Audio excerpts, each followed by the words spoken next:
Сәлеметсіздер, құрметтілерім. Бүгін біз осы ою-түрін интернеттен алып, жаңағы біздің төр көрпелерімізге немесе басқа бір заттарға қолдану үшін принтерден басып шығарып, жаңағыдай белгілі бір формаға келтіріп, қолданып үйрететін боламыз. Қазірге мен мына ою түрін таңдап алып тұрмын. Енді осы оюды интернет желісінен өзіміздің компьютерімізде сақтап аламыз. Компьютерімізде ол үшін көрсетілген суреттің үстіне барып, қосымша мәзірінен оюды басқан кезде шығып кетіп жатыр. Қосымша мәзірінен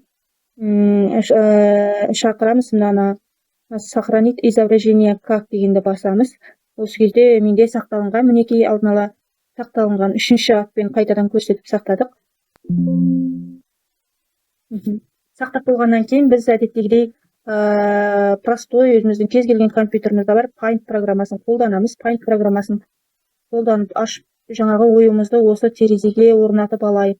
3 деген оюды көрсеткенмін, мінекей. Енді осыны біз принтерде осылайынан шығаратын болсақ, ол A4 қағазына ғана шығады. Бізге үлкен форматта, көлемде үлкенірек керек болса, ол үшін сіздер файл, сосын печаттың басып шығару үшін ішінде мынадай 3 нұсқа ашылып тұр. Печат деген турасына басып жібересіз. Параметр страницы жаңағы қалай баптау керектігін көрсетіледі. Мұнда көрсетсек, мінекей терезе ашылды. Осы терезенің ішінде A4 форматта альбомдық форматта таңдаймыз. Осының ішінен төменде масштаб деген бөлімінде уместить деген бар. Осының ішіне біз 2 деп алайық.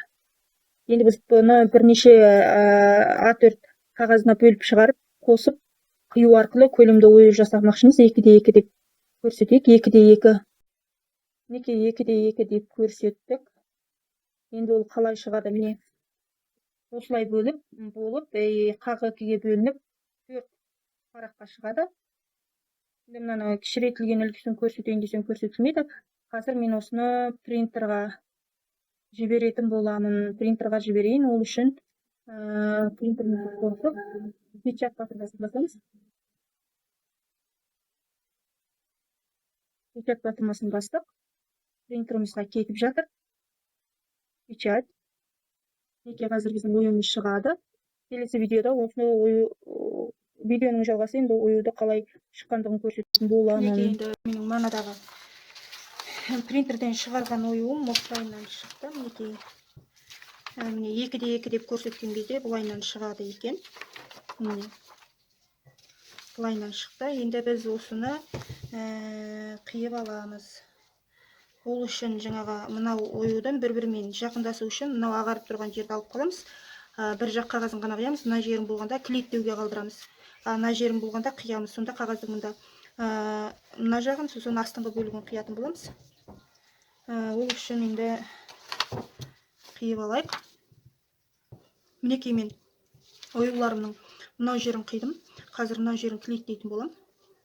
Содан кейін мынау жерін кірістіремін. Мінекей клиттеймін тоже осылай.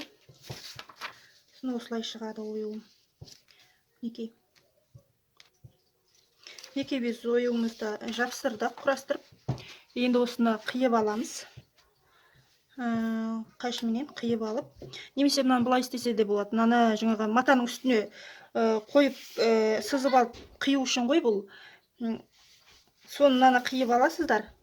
Скотчлап, бетін бәрін скотчлап, сосын кейін қиып алып матаға қолдана беруге болады. Мінекей ою қиылды. Енді өстіп қиып алған оюды кез келген матаның үстіне қойып, қажетті оюларыңызды бастырып қиып алуға үлкен мүмкіншілік бар. Кез келген матаның үстіне қойып, осылай қиып алуға болады. Жұмысым ұнаса, каналға жазылыңыздар, тіркеліңіздер, пікір жазыңыздар.